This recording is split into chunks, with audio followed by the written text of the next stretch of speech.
As part of commemoration for this year's African Liberation Day, United Pan-Africanist Movement, in partnership with the Young Gambians for Change, today commemorated the day at the Gambia College in Brikama. Omar P. Jallo has that story.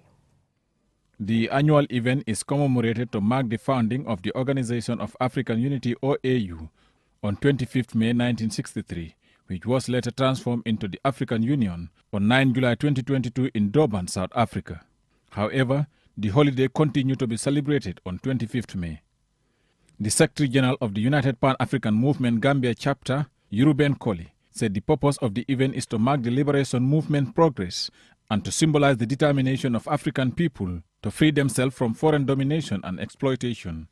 We are calling, this is the day that we are commemorating the African Liberation Day, to awaken the spirit and also give the last respect to our fallen heroes, the 33 leaders of Africa that met in Addis Ababa. They have gone and they have laid the foundation and they have passed the baton to you and I. And the question is, are we going to go further with the baton? Usman Toure, a young Gambian Pan-Africanist, reveals that Pan-Africanists have placed three tasks on the historical agenda: attaining the right to self-determination and independence, building an Africa ruled by the consent of Africans, and an Africa where governments exist for the people and not for government, and thirdly, of putting the ownerships of Africa's wealth and means of production in the hands of its people. But our responsibility as this generation is to let Africa to be independent to and not from.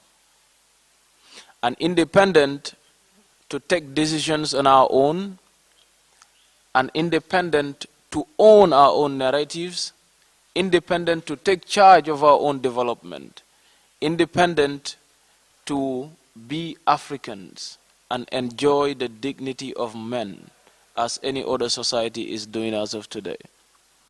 Mr. Enoch A. King, a psychologist, called on participants to rekindle the spirit of Pan-Africanist drive and recognize and build on the legacies laid by the continent's founding fathers in their quest for better continental unity and progressive economic growth. So if we think that our color is black and therefore we are not complete in ourselves, and we consider ourselves to be inferior, and we compare our skin to someone else's skin, and we want our skin to be like that person's skin, it means that we have psychological problems. Babukar Jan, a politician, said Pan-African struggle must be derived from the consent of the African people and exercised only to promote their liberty, dignity and prosperity. So the million-dollar question is, why is things not working? Because everyone is focused on yourself, not the task at hand. Everybody wants to lobby and probably travel and have per diem. Everybody wants to fill your pocket. Everybody has a project because you want to build a house. Africa Liberation Day, or Africa Day, is an opportunity for Africans to remember that on May 25, 1963, 32 African countries signed the Charter of the Organization of African Unity, OAU, when only 30 of them were independent from colonial rule.